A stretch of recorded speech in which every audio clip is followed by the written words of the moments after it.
clases, hacemos un break y luego la tercera. Y posteriormente a eso explicamos un poco lo que va a ser la práctica de hoy y de ahí se van a la práctica. ¿Ya? Entonces, cuando nosotros hablamos de funciones vitales, decimos temperatura, respiración, frecuencia cardíaca y presión arterial. Y la presión arterial entonces es una función vital demasiado importante cuando uno evalúa las condiciones hemodinámicas de un paciente. Pero la presión arterial nació de un concepto previo, que era flujo. Y para nosotros, cuando hablemos de flujo, nos estamos refiriendo al flujo sanguíneo. Y el flujo sanguíneo en un minuto se llama gasto cardíaco. Entonces, ¿qué es el gasto cardíaco conceptualmente? Es el volumen expulsado por el ventrículo izquierdo en un minuto. Puede ser también por el ventrículo derecho. La cuestión es que es el volumen que en cada sístole el corazón expulsa en un minuto. Si nuestra frecuencia cardíaca es 100, es probable que nuestro gasto sea mayor. Si nuestra frecuencia cardíaca es 50, es probable que nuestro gasto sea menor. Entonces, y el gasto, ¿cuál es la importancia en sí? Porque el gasto cardíaco es importante porque es la cantidad de sangre que por cada latido el corazón va a inyectar, y esa sangre que sale del ventrículo izquierdo hacia la aorta va a ir a todo el organismo, a todo el cuerpo, en lo que es la circulación mayor. Y cuando le toca su turno al ventrículo derecho, la expulsión de la sangre que inyecta el ventrículo derecho va a ir por la arteria pulmonar. Normalmente el gasto es uno solo y es igual en los dos corazones, derecho e izquierdo. Y este gasto va a aumentar de acuerdo a la condición en la que nos encontremos, de reposo o de actividad. A más reposo, el gasto cardíaco va a ser un poco menor. A más actividad, el gasto cardíaco va a ser mayor. Para que haya un buen gasto cardíaco, tiene que haber una función de bomba del corazón. Y cuando se habla de función de bomba del corazón, estamos hablando de dos funciones principales. Su función sistólica, que es la de contracción, y su función diastólica, que es de relajación. Pero el gasto cardíaco lo calculamos en hemodinámica como el volumen sistólico por la frecuencia cardíaca. Entonces, el gasto cardíaco es volumen sistólico, volumen inyectado, volumen latido por la frecuencia cardíaca de un paciente determinado.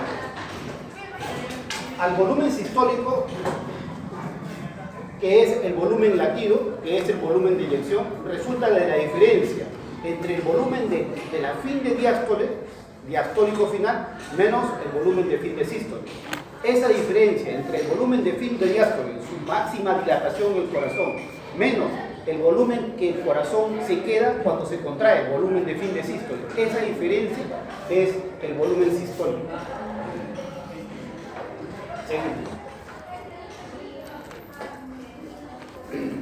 Entonces, analizamos la función sistólica del gasto cardíaco. Para hablar entonces de gasto cardíaco, vamos a hablar de función sistólica y de función diastólica. La función sistólica, la que es dependiente de contracción, depende principalmente de dos o tres determinantes de esta función sistólica, que son la contractibilidad del miocardio, o sea, la capacidad de contraerse del músculo cardíaco, y de la postcarga, o sea, la resistencia que se opone al vaciado que hace el ventrículo hacia la aorta. La resistencia que opone la aorta entonces y los pequeños vasos al vaciado del ventrículo izquierdo, eso es resistencia, es la postcarga. Y la contractilidad, entonces, en este gráfico lo queremos interpretar. Esto de acá, en negrita, esta asa en negrita, asa en negrita, que es una asa de presión versus volumen. O sea, en esta eje de las X están los valores de volumen. Y esto de presión del ventrículo izquierdo, en este ejemplo, del ventrículo izquierdo. Esta asa, ahí están la diástole, esta L, y la sístole. ¿Cómo es esto? Supongamos que nosotros tenemos en nuestro corazón un volumen de fin de sístole, o sea, un volumen que siempre está en el corazón, en esta asa en negrita, de 70. O sea que nuestro volumen acá es 70. Se abre la válvula mitral, y entonces comienza a llenarse el ventrículo, comienza a llenarse, ya no es 70, 90, 80, 110, 120, hasta, digamos, 150. Entonces, el volumen residual que nosotros siempre tenemos, que habitualmente es 70 o 80, comienza a ser 110, 130, hasta 150. ¿Ya? Entonces, esto es lo que llamamos llenado. En la fase de llenado, entonces el volumen aumenta, pero también ¿quién aumenta? Mínimamente aumenta la presión. Entonces, a más volumen, más presión. Por principio, el volumen de fin de diástole coincide con la presión diastólica final. Entonces, en este punto donde es mi máximo volumen, aquí este punto también coincide con mi presión diastólica final. Es por eso que cuando yo sobrecargo un corazón de sangre, ¿no?, en una insuficiencia cardíaca, aumenta bastante su volumen diastólico final y entonces también aumenta su presión de fin de diástole. Hasta que entonces la válvula mitral se cierra y ya no hay llenado. Esta parte de acá, 1/3 llenado rápido, diástasis y patada auricular. Llenado rápido, diástasis, que es el llenado lento, y luego la patada auricular. Las tres subfases de la fase de llenado. Se cierra la válvula mitral y ya no ingresa más sangre a ese ventrículo izquierdo. Pero entonces comienza una fase en la cual ya no hay entrada de sangre ni salida tampoco, pero ahí comienza a aumentar la presión. Esta fase se llama fase de contracción isovolumétrica, o sea, aumenta la presión en el ventrículo, aumenta la presión, en la curva de presión aumenta, pero el volumen no varía. Por eso se llama fase de contracción isovolumétrica. Hasta que esta presión del ventrículo izquierdo logra vencer a la presión de la válvula aórtica. Y entonces esta válvula aórtica se abre y comienza la fase de eyección. La fase de eyección. Eyección rápida, eyección lenta. En esta fase de eyección, entonces se expulsa todo el volumen sanguíneo dentro del ventrículo, excepto que siempre va a quedar el volumen de fin de sístole, que es el volumen que queda siempre dentro del ventrículo izquierdo, la fase de eyección, hasta que la presión de la aorta vence a la presión del ventrículo y se cierra la válvula aórtica.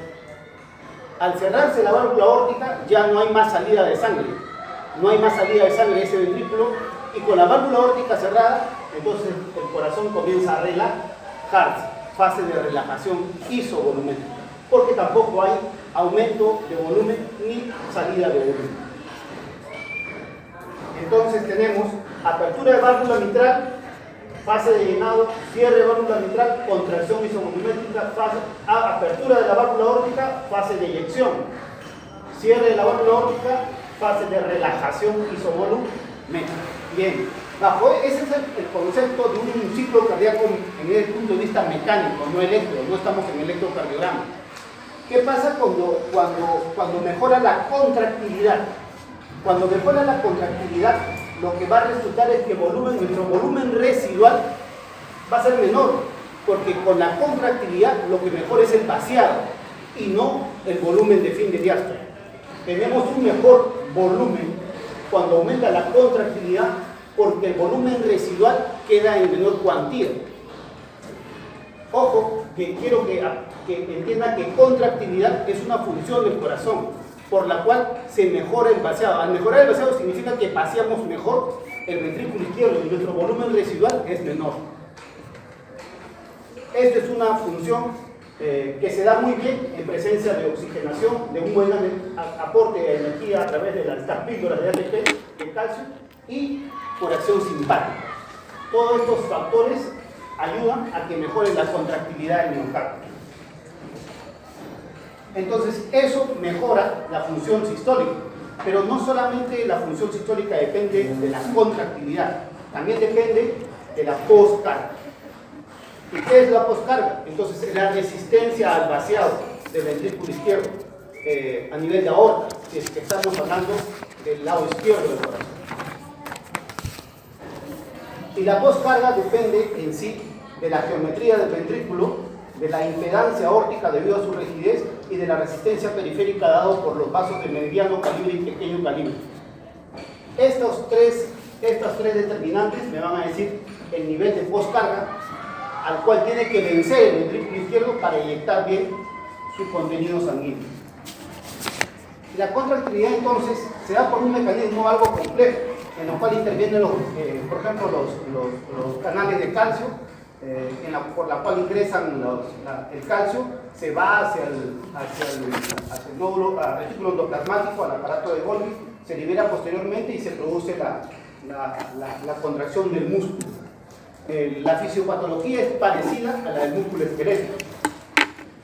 Entonces, los principales metabolitos o nutrientes para una buena contractilidad son el ATP, el calcio y el aporte de oxígeno es muy importante. El otro punto, aparte de la contractilidad, es la poscarga, como le venía diciendo. La poscarga se refiere a todo aquello que se oponga al vaciado. Y todo aquello que se opone al vaciado es la válvula aórtica, la arteria aorta y los vasos de pequeño calibre y de mediano calibre que tienen una especie de rozamiento al desplazamiento de la sangre. Ese rozamiento natural de todo sistema hemodinámico es una fuerza que se opone al vaciado. A mayor edad, el endotelio es más antiesclerótico, digamos más rugoso, digamos entre comillas. Esa mayor rugosidad por la edad hace que ese endotelio sea más resistente al flujo sanguíneo. Eso tiene relación que con la edad la presión aumenta. O sea, epidemiológicamente a más edad, más presión. ¿Y por qué? Porque aumenta la resistencia. ¿De dónde? De los vasos arteriales, tanto pequeños, moderados o de gran calibre, como es la aorta. ¿Y de qué se llena? De placas de colesterol.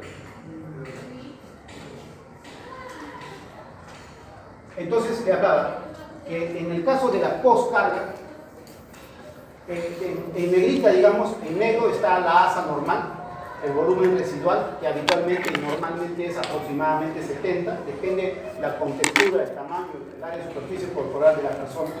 Pero en la poscarga, lo que pasa es que para llegar a la presión de fin de diástole o a mi volumen de fin de diástole, las presiones que desarrolla este ciclo cardíaco son mayores de lo habitual. Por ejemplo, en este caso tenemos aquí tenemos el volumen residual 2, que es en mayor cuantía que en el volumen residual normal. Este volumen residual 2, que es en un ciclo cardíaco de un corazón en la cual está aumentada la poscarga, por ejemplo, en la estenosis aórtica, otro ejemplo sería la hipertensión arterial. En este caso, un paciente hipertenso, digamos, en la cual se abre la válvula mitral, se produce el llenado, se cierra la válvula mitral, comienza la fase de contracción isovolumétrica. Como el paciente es hipertenso, ya en 80 no se va a abrir, o sea, en presión diastólica de 80 no se va a abrir la válvula, sino que necesita mayores presiones, y más quizás 100, 110, hasta que logre recién vencer a la válvula aórtica para abrirla. Luego lo cual recién se produce el vaciado. Se cierra la válvula aórtica y comienza la fase de relajación isovolumétrica. ¿Cuál es la diferencia? De que podría tener igual cantidad en tiempo, lo mismo, pero las presiones que desarrolla y los volúmenes que desarrollan el aumento de la poscarga son menores. Entonces la poscarga es la oposición a un buen vaciado de volumen ventricular izquierdo. ¿Es menor el volumen igual? Sí. ¿Y la presión también aumenta? No, la presión aumenta. Mire, este gráfico, esto de acá es presión y esto es volumen. Esto de acá es el llenado. Acá el corazón está en diástole y está relajado porque se está llenando de sangre. Porque está abierta acá la válvula mitral. Se cierra la válvula mitral, ya no va a entrar sangre. Entonces lo que sigue después de eso es la contracción.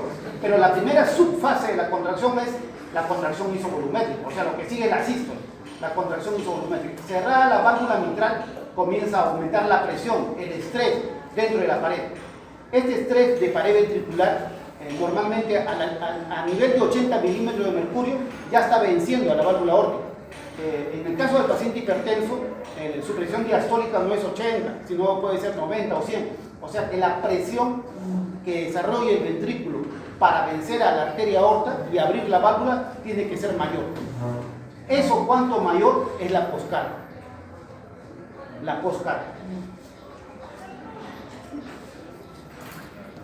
La geometría ventricular se refiere a que, según la ley de Laplace, sabemos primero diferenciar tensión y lo que es presión. Presión es fuerza sobre una área determinada. Tensión es fuerza sobre una longitud, sobre una medida de longitud. La presión se ejerce sobre una área y la tensión habitualmente sobre una pared. La tensión es una fuerza longitudinal hacia el músculo cardíaco. En cambio, la presión es una fuerza circunferencial, digamos así. Entonces, tenemos, por ejemplo, acá un ventrículo normal en un corte transversal. Un ventrículo normal en un corte transversal. Miren la relación entre la cavidad, que está en marroncito, y la pared ventricular, que es algo más claro. Digamos que esta es la proporción normal entre la pared ventricular y la cavidad ventricular. Un poco exagerada para la cuestión pedagógica, porque normalmente la pared ventricular no debe pasar de 11 milímetros de tamaño y la cavidad ventricular no debe pasar de 56 milímetros de tamaño, de diámetro. Entonces, cuando hay fuerzas que aumentan dentro de la cavidad ventricular y me producen estrés de pared, ¿qué es lo que va a pasar? El corazón va a responder hipertrofiándose, engrosándose, de tal manera que la pared del ventrículo ya no va a ser 11, puede ser 15, 16 milímetros, 17, hay casos de hasta 23 milímetros. Entonces, ¿eso en qué situaciones pasa? En hipertensión, en estenosis, como es lo que estamos hablando. La geometría entonces acá cambia, ¿no? Y miren, si yo quisiera calcular acá la tensión, es de una manera, y ahora vamos a este ejemplo para después calcular las dos tensiones. Acá, luego de la hipertrofia y que este corazón se está defendiendo haciendo la hipertrofia ventricular, hay un momento en el cual ya, según la ley de Starling, ya no puede distenderse más el músculo cardíaco, entonces comienza a dilatarse. La fase terminal de una insuficiencia cardíaca es que el corazón comienza a dilatarse, de tal manera que su pared ventricular se adelgaza y su cavidad ventricular aumenta. Si yo estoy en esta situación de hipertrofia o en esta situación de dilatada, a esto le llamamos cardiomiopatía hipertrófica y a esto cardiomiopatía dilatada. Esto es frecuentemente encontrar en la estenosis aórtica o en la hipertensión. Esto es frecuente encontrar en la insuficiencia cardíaca, falla cardíaca. Entonces, si comparamos acá, ¿quién desarrolla más tensión? Veamos. Por ejemplo, asumiendo que la presión es la misma para los dos, asumiendo que es la misma para los dos, veo que el radio de este ventrículo es más pequeño, ¿no? Y el espesor de la pared es más grueso. Si yo más o menos aplico una fórmula, me va a salir un valor, pero si yo calculo en veo que el radio es mucho más grande, ¿no? Y el espesor es mucho más pequeño, de tal manera que si aplico mi fórmula a igual presión, veo que la tensión en el que está dilatado es mucho mayor que la tensión que en el que está hipertrófico. Entonces, la consecuencia es que este corazón dilatado con paredes delgadas ya es un corazón insuficiente, porque está desarrollando ya demasiada tensión. Y este es otro ejemplo, igual, ¿no? Este es el radio, la presión se ejerce por la ley de Pascal en todo sentido, el espesor y la tensión de la pared ventricular, que con esta ley de Laplace se puede calcular, va a depender entonces de la presión de la válvula aórtica, de la presión que tenga que vencer ese ventrículo, del espesor del ventrículo y del radio del ventrículo izquierdo. El radio lo va a determinar el volumen, el retorno venoso que le llegue a ese corazón. Y la presión de la aorta va a depender de la impedancia. Y la impedancia significa la resistencia o la oposición debido a pérdida de esta elasticidad, de la complacencia de la arteria aórtica. Y esto es lo que ha sido afectado porque se afectó la distensibilidad y las resistencias vasculares aumentaron. La impedancia aórtica, que es el otro punto, es la resistencia que ofrece, digamos, en este caso la arteria aorta a la salida de sangre. Pero esta resistencia es por lesión de pared, por disfunción endotelial, por esclerosis, por rigidez de la pared ventricular. Porque la resistencia en sí se da a todos los niveles, ¿no? Se da a nivel de los grandes vasos como aorta, se da a nivel de los vasos de mediano calibre, por ejemplo, como la arteria braquial, que es donde medimos la presión arterial, y se da en los pequeños vasos, como las arteriolas, que son las que deciden la resistencia en un determinado paciente. Porque a esa altura, a ese nivel de las arteriolas, es donde se producen los mayores cambios en la resistencia. ¿Qué factores actúan sobre la impedancia? Las paredes en sí, la sangre, la viscosidad de la sangre, la gravedad o la posición en la cual esté el paciente, porque echado la presión es una y parado es otra, y la presión arterial es otra. La resistencia periférica depende básicamente, todos los vasos tienen resistencia, todos los vasos, pero a menor calibre generalmente la resistencia es mayor, ¿no? Y no solamente depende del calibre del vaso, sino de la capa media que tenga ese vaso. Se sabe que la capa media, proporcionalmente, la capa media de las arteriolas es mucho mayor que la capa media de cualquier otra arteria. Y entonces la capa media de las arteriolas es la que decide la resistencia periférica. Pero no solo ello, también la capa media de la aorta, de la braquial. Pero como las resistencias son más manejables a nivel de las arteriolas, se asume que en ellas es donde uno puede manejar más presión que manejando las resistencias en aorta, en braquial o en arterias de mediano calibre.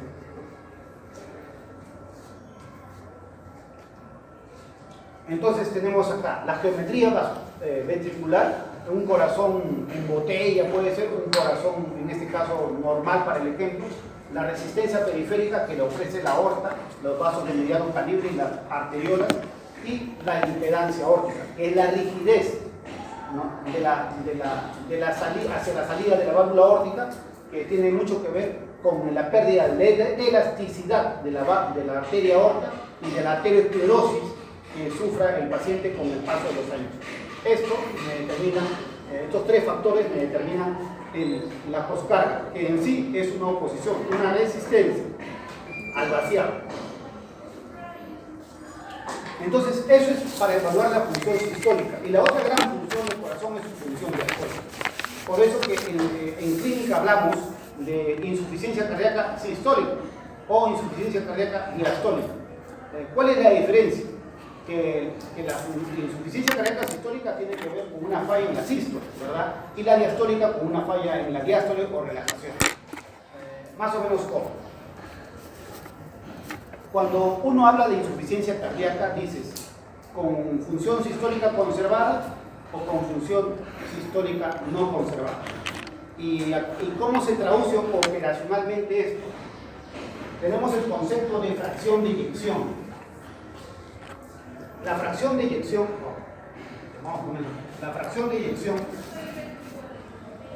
es el volumen de fin de diástole menos el volumen de fin de sístole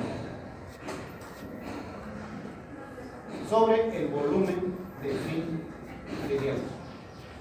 ¿Cuál es el valor normal mayor de 55%? O sea, un corazón normal debe tener una fracción de eyección mayor de 55%. Entonces, cuando un corazón tiene una fracción de eyección mayor de 55%, se dice que su función sistólica es adecuada. Cuando un corazón tiene una fracción de eyección menor de 55%, se dice que la fracción de eyección está disminuida o reducida. Pero mire, pero volumen de fin de diástole menos volumen de fin de sístole, ¿qué es? Es el volumen sistólico. también llamamos volumen latido, volumen de eyección, volumen de expulsión. Entonces la fracción de eyección es mi volumen sistólico sobre mi volumen de fin de diástole. Y entonces mi fracción de eyección mejora con mi mayor volumen de fin de diástole o empeora con mi mayor volumen de fin de diástole. Empeora con el mayor volumen de fin de diástole. Y si yo tengo la curva diastólica, que es más o menos esta, cuando se abre apertura de la Open de válvula mitral, ¿no? Y close de válvula mitral, cierre de válvula mitral, yo tengo mi diástole. Aquí vemos que mi volumen está aumentando. Pero ¿qué también aumenta? ¿Qué también aumenta? La presión de fin de diástole, que es lo que nosotros cuantificamos en la clínica con el ecocardiograma para ver cómo está ese corazón. ¿Está sometido a presión o no está sometido a presión? ¿Por qué? Nosotros cuantificamos mejor la presión de fin de diástole en vez del volumen de fin de diástole.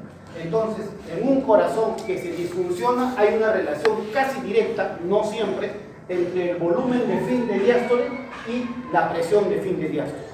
A mayor volumen de fin de diástole va aumentando la presión de fin de diástole. La presión de fin de diástole. Entonces, volumen de fin de diástole menos volumen de fin de sístole, eso es mi volumen sistólico. El volumen sistólico entre el volumen de fin de diástole, eso es la fracción de eyección. Y normalmente más de 55%. Entonces, cuando hablamos de insuficiencia cardíaca, hablamos con fracción de eyección conservada, preservada o con fracción de eyección disminuida o reducida. Y eso es, digamos, los conceptos que ahora manejamos. A esta insuficiencia cardíaca con fracción de eyección preservada es insuficiencia cardíaca sistólica. A esta insuficiencia cardíaca con fracción de eyección, diastólica. A esta insuficiencia cardíaca con fracción de eyección reducida, insuficiencia cardíaca sistólica. Entonces, ya sabemos, digamos, la clasificación de la insuficiencia cardíaca. Con fracción de eyección preservada o con fracción de eyección disminuida. Seguimos.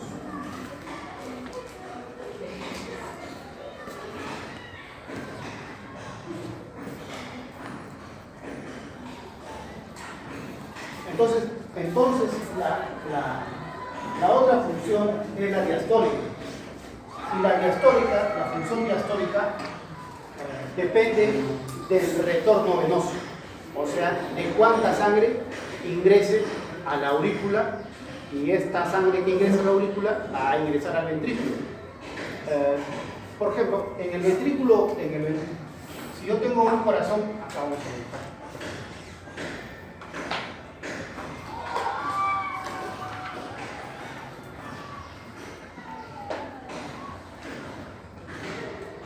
A la aurícula derecha le llega la vena cava superior y por este lado le llega la vena cava inferior. Luego que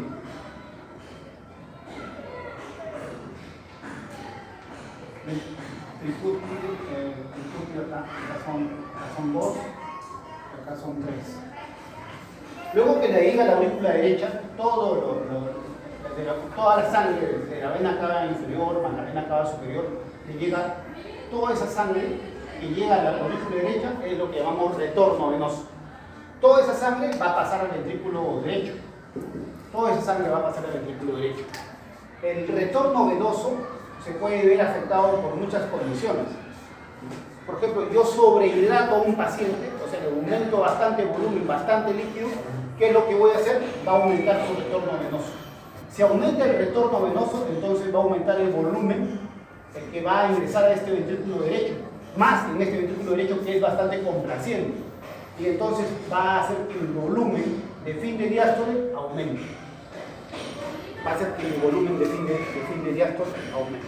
Si el corazón está funcionalmente bien, va a suceder lo que está acá. Y yo tengo acá una asa normal y una asa en la cual la sobrecargo de volumen. Esta sobrecarga de volumen me aumenta la presión de fin de diástole y me aumenta el volumen de fin de diástole. Pero no me aumenta las presiones. Entonces, el aumento de precarga te aumenta los volúmenes de fin de diástole menos volumen de fin de sístole, pero no te aumenta las presiones. Esa es la diferencia con la postcarga en este gráfico, que la postcarga tiene relación con las presiones, con cambios de presiones y aumentos de ellas. En cambio, la precarga tiene relación básicamente con volúmenes, aumento de volúmenes, y no necesariamente con aumentos significativos de presión.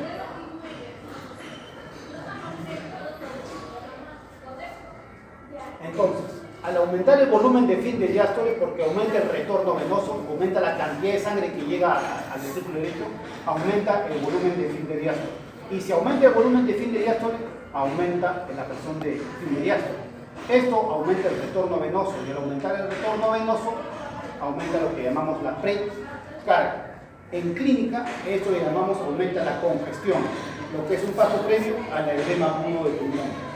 Entonces, llega un paciente con falta de aire y yo sé que este paciente es cardíaco, entonces lo más probable es que llegue con congestión, sobrecarga de volumen. O sea, a un paciente que el retorno venoso está aumentado, independientemente de cuál sea la causa, ese paciente está sobrecargado, está congestionado. Vamos a encontrar que aumento de la presión de fin de diástole, aumento del volumen de fin de diástole.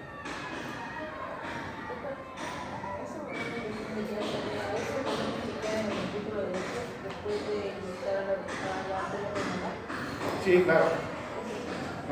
En este ejemplo es ventrículo derecho, pero puede ser por el ventrículo izquierdo, o sea, porque la ley se cumple para ambos.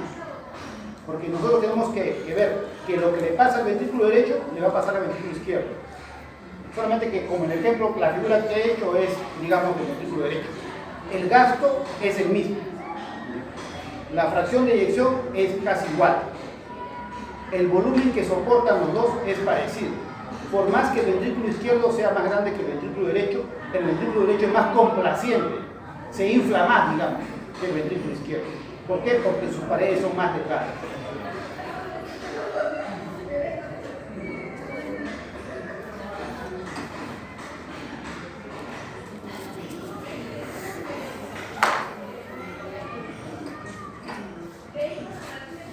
Entonces, en el corazón, la tensión en sí está generada por la sobrecarga de volumen, y esta sobrecarga de volumen me genera una sobrecarga de presión. La sobrecarga de volumen y la sobrecarga de presión yo las puedo detectar en el electrocardiograma o en el ecocardiograma, en cualquiera de esos dos. Yo veo un electrocardiograma, signo de sobrecarga sistólica del ventrículo izquierdo. Veo un electrocardiograma y veo el signo de sobrecarga diastólica del ventrículo izquierdo. En el ecocardiograma también evalúo función sistólica y diastólica. La diferencia es que como el ecocardiograma puedo dar medidas. Presión de fin de sístole, presión de fin de diástole. Volumen, puedo medir volumen. Entonces, por ejemplo, yo encuentro un volumen de fin de diástole de 200. De hecho, que ese corazón está sometido a una presión bastante exagerada.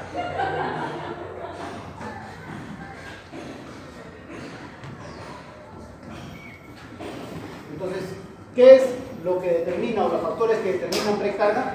La distensibilidad o complacencia del ventrículo izquierdo o derecho, las propiedades de la relajación, también llamadas propiedades isotrópicas, y la cantidad de sangre que le llegue a ese corazón, lo que llamamos retorno venoso.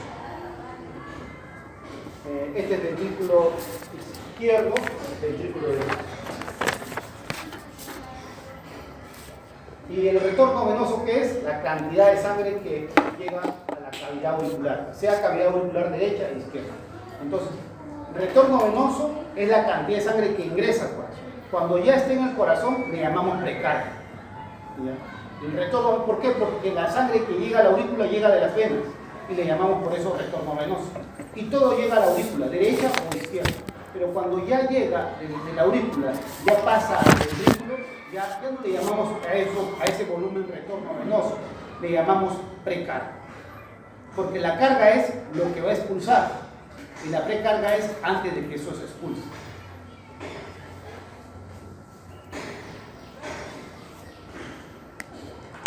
Para que un corazón se complete su llenado, tiene que completarse la diástole. Como les vuelvo a repetir, si yo abro la válvula mitral, apertura de válvula mitral, cierre de válvula mitral, esta fase de llenado tiene una fase de llenado rápido, una fase de llenado lento y una fase de patada o sístole auricular. Son las tres fases.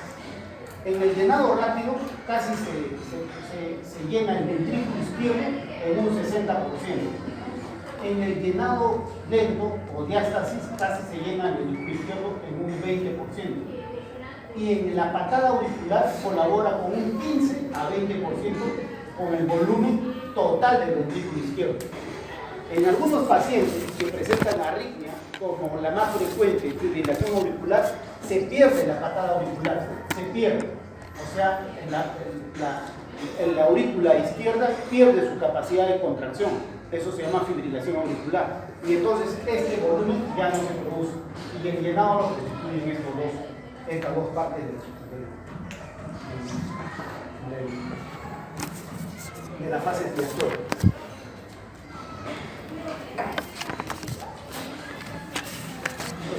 Entonces, la sístole o patada auricular o contracción auricular colabora con un 15 a 20% del volumen total de fin de viaje. En arritmias como la fibrilación auricular, ese aporte se pierde. Y por último, la distensibilidad se refiere a la capacidad de complacencia del ventrículo izquierdo sin aumentar presión. Como vemos en este gráfico, vemos en negrita un ciclo normal. Y en rojo un aumento de volumen significativo, con un volumen de fin de diástole mayor que el ciclo de negrita, que es normal, pero sin aumento de la presión de fin de diástole. Cuando sucede esto es porque el ventrículo está complaciendo, está dilatándose, pero la presión que desarrolla la pared no es tanta como para producir aumento de presión de fin de diástole. A esta propiedad se le llama distensibilidad del ventrículo izquierdo, o sea, complacencia. Es un fenómeno pasivo, no consume mucha energía. Entonces, en un ciclo cardíaco tenemos un volumen de fin de diástole que puede ser, por ejemplo, 140, un volumen de fin de sístole que puede ser, digamos, 70, y la diferencia entre ambas me da el volumen sistólico. Si el volumen sistólico o volumen latido es 70, entonces esos 70 mililitros que expulsa el corazón es la cantidad de sangre que va a llegar a los tejidos por cada latido. Si este paciente, por ejemplo, tuviera 72 latidos por minuto, ¿cuántos mililitros llegarían al corazón? A 5.040. Entonces, esto es lo que llamamos gasto cardíaco. Nuestro gasto cardíaco en una persona relajada con 72 latidos por minuto y que un corazón normal con 70 mililitros expulsa en un minuto 5.040 mililitros. Pero para fines prácticos, nosotros decimos que nuestro gasto cardíaco es 5 litros por minuto.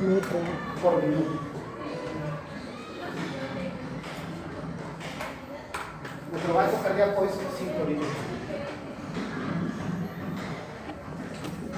Algunos libros dicen gasto cardíaco igual 5.5 litros por minuto. Y esto es importante porque con la unidad litros es que vamos a calcular la resistencia. Con la unidad litros por minuto. ¿Ya?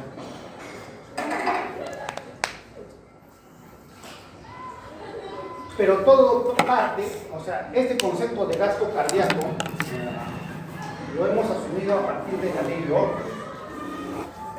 A ver, como en el otro grupo hablamos de la ley de Ohm, ¿cómo era más o menos? A ver, yo tengo un circuito en serie, una resistencia, intensidad una intensidad de flujo acá, Voltaje. la resistencia. Y entonces, ¿qué voy a calcular?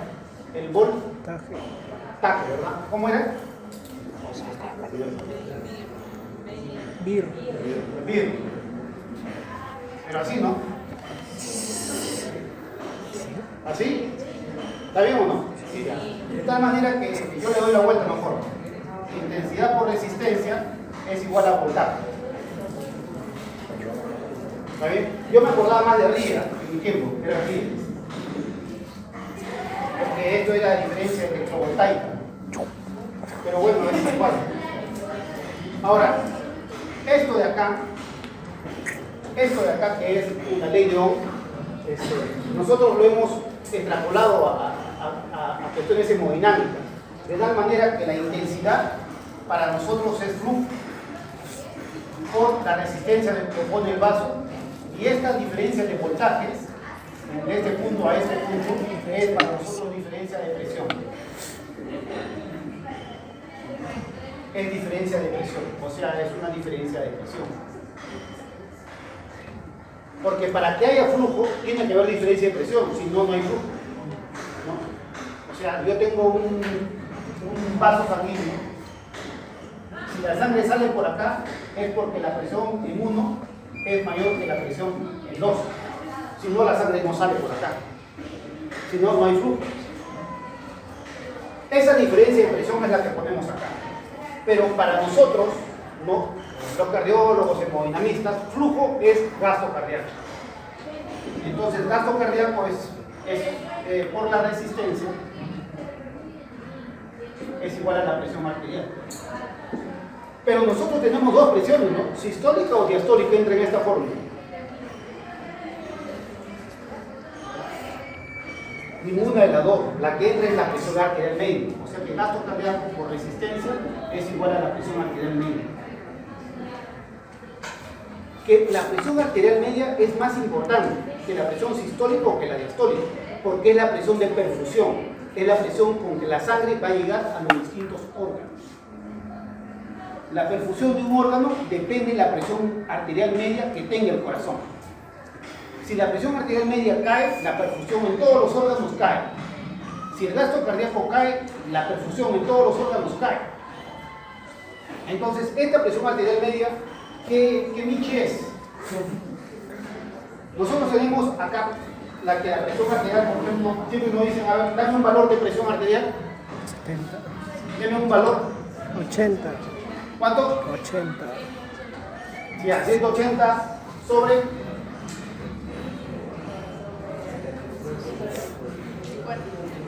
¿Cuánto?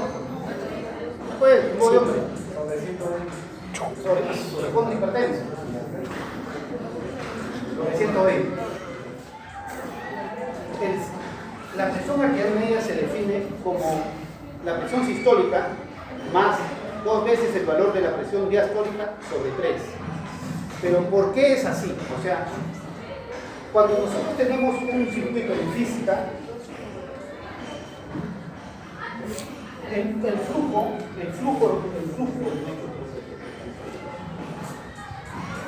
por ejemplo, del mercurio es así. Avanza de esta manera, de un lado hacia otro. Y la velocidad es única. En cambio, en un vaso sanguíneo, el flujo no avanza de esta manera, avanza de esta manera. De tal manera que la velocidad de los eritrocitos que van adelante es mayor que la velocidad de los eritrocitos que van pegados a la pared. Y otra condición más es que el flujo en física es constante. Acá en la arteria es pulsátil. Entonces, estamos arrobándonos a la electricidad la fórmula, pero tenemos que adaptarla a esto. Entonces, como nuestro flujo no es constante y la velocidad de todo el contenido no es igual, hemos adoptado de que la presión la tenemos que calcular de forma diferente. Y entonces vemos que en el ciclo cardíaco ciclo cardíaco que tiene un sístole y que tiene diástole, el flujo en sístole es máximo, el flujo en diástole es menor. Pero ¿qué tomamos? ¿El flujo en sístole o en diástole? Por convención, digamos, como sabemos que el ciclo cardíaco tiene sístole y que el tiempo de diástole es 2 veces la sístole, entonces hemos dividido en 3 el ciclo cardíaco. De tal manera que la presión que vamos a obtener, la presión de inyección del latido, va a determinarse por un valor del ciclo de sístole más 2 valores de diástole. Entonces, ¿por qué la fórmula de la presión arterial media es presión sistólica más 2 veces la presión diastólica entre 3? Porque en el ciclo cardíaco el tiempo diastólico es el doble del tiempo sistólico. Entonces la presión arterial media se calcula así. Y esto también está para la práctica. Y lo que nos interesa en hemodinámica es la presión arterial media, porque es la presión de perfusión. Entonces el gasto cardíaco es igual a la resistencia, por resistencia es igual a la presión arterial media. Y ya, si quiero aislar gasto cardíaco entonces es igual a presión arterial media sobre resistencia, que es la fórmula que les presento acá. Es la fórmula que les presento acá. Donde el flujo, que es gasto cardíaco, es igual a la diferencia de 140. O sea, mi presión arterial media me sale 140 milímetros de mercurio. Esta es la presión arterial media de mi corazón en un paciente hipertenso. Y esta presión arterial media no debería ser tan alta porque el flujo va a llegar con una presión exagerada a un órgano pequeño, no, por ejemplo, al vaso. Y el vaso es friable y puede destruirlo. En el ejemplo sería, por ejemplo, que yo tengo una regadera, una manguera y quiero regar un jardín. Si yo quiero regar el jardín, lo riego normalmente con una regadera o esparzo el agua. Pero si yo quiero matar la planta, cierro la manguera y comienzo a tirarle el agua a chorro intenso sobre la planta. Eso sucede con el hipertenso cuando daña el parénquima renal. ¿Qué pasa? La presión es tan alta, la presión de perfusión, que es mucha sangre a mucha presión sobre un parénquima frágil y lo destroza con el tiempo. Por eso que la incidencia de pacientes con insuficiencia renal por hipertensión no controlada es alta, por la nefroesclerosis producido por el daño crónico al parénquima renal debido a presión alta. Seguimos. ¿Alguna pregunta acá? Pero para complicarnos la vida, esta fórmula parece fácil, ¿verdad? Parece fácil. Gasto cardíaco igual presión sobre. Listo. La ley de Ohm es demasiado fácil, ¿no?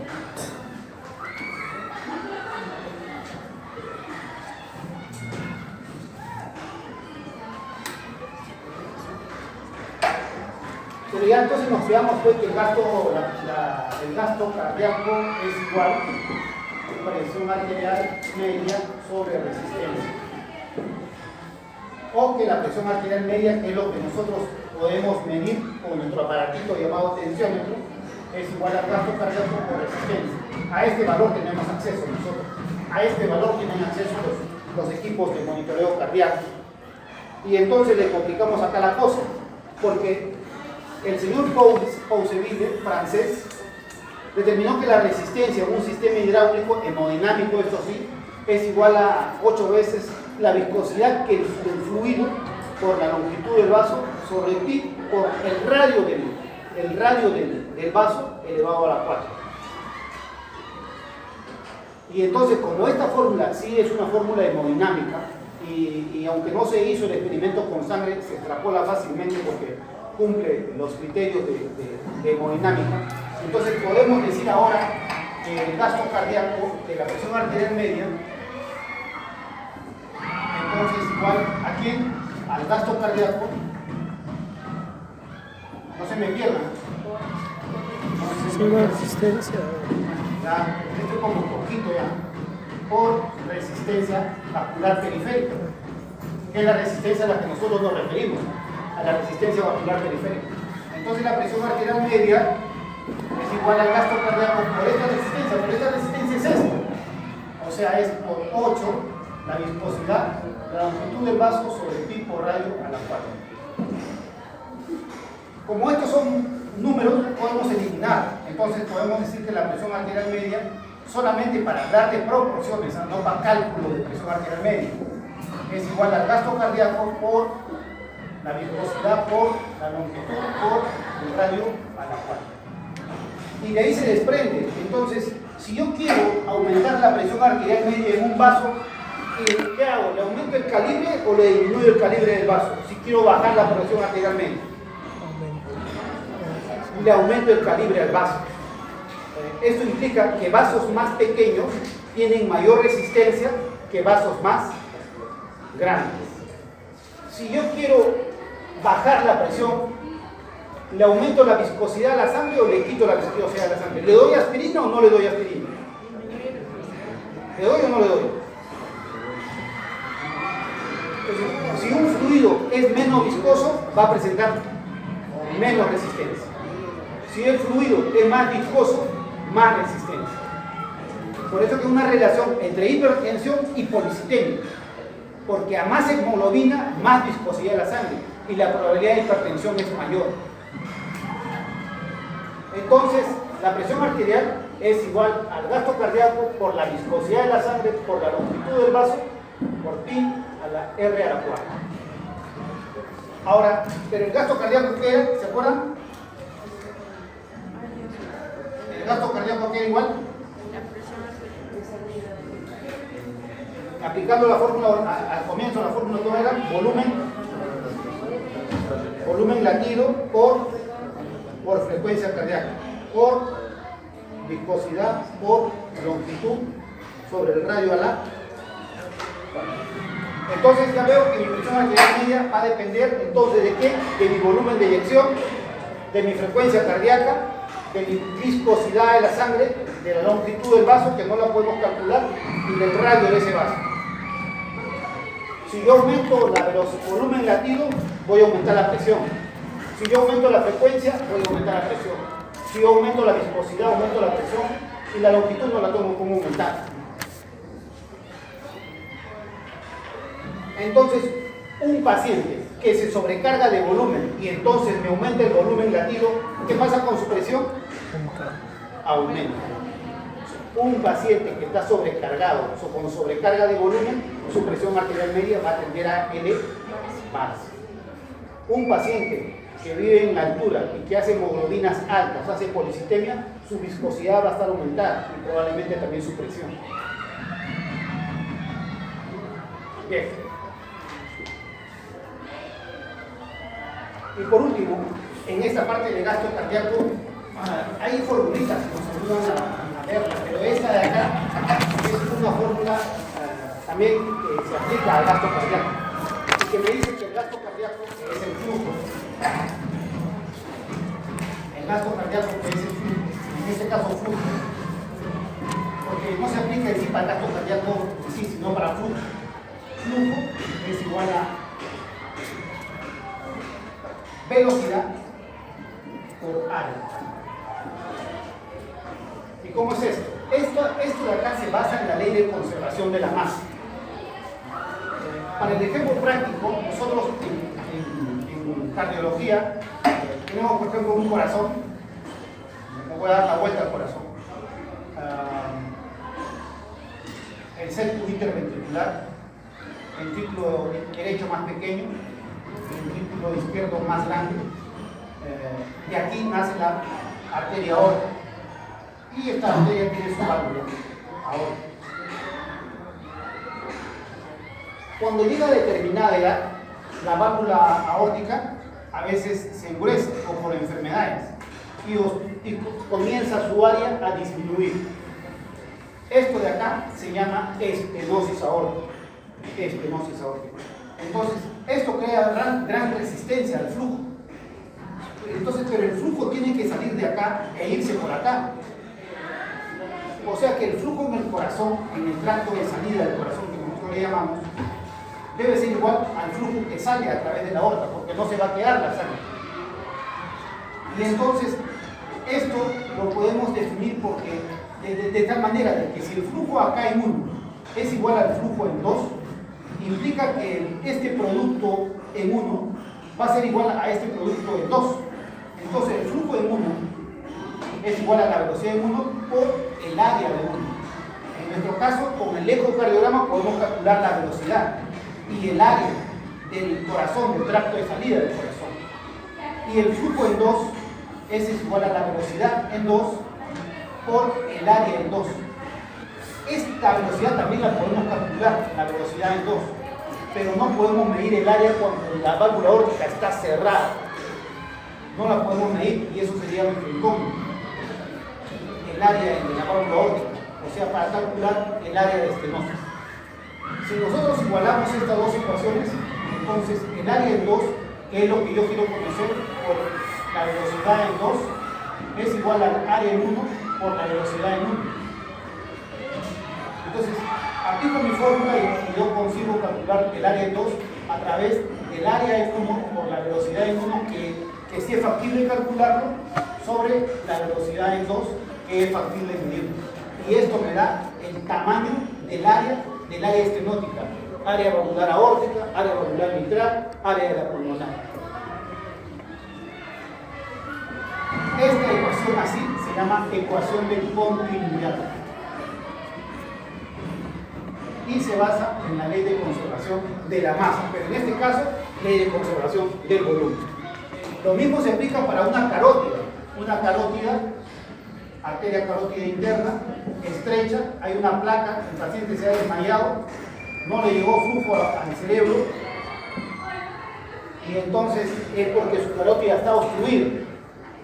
Puedo calcular yo la velocidad de la carótida sana, velocidad en 1 por el área en esta carótida sana, y calculo la velocidad acá de la sangre que está pasando, velocidad en 2.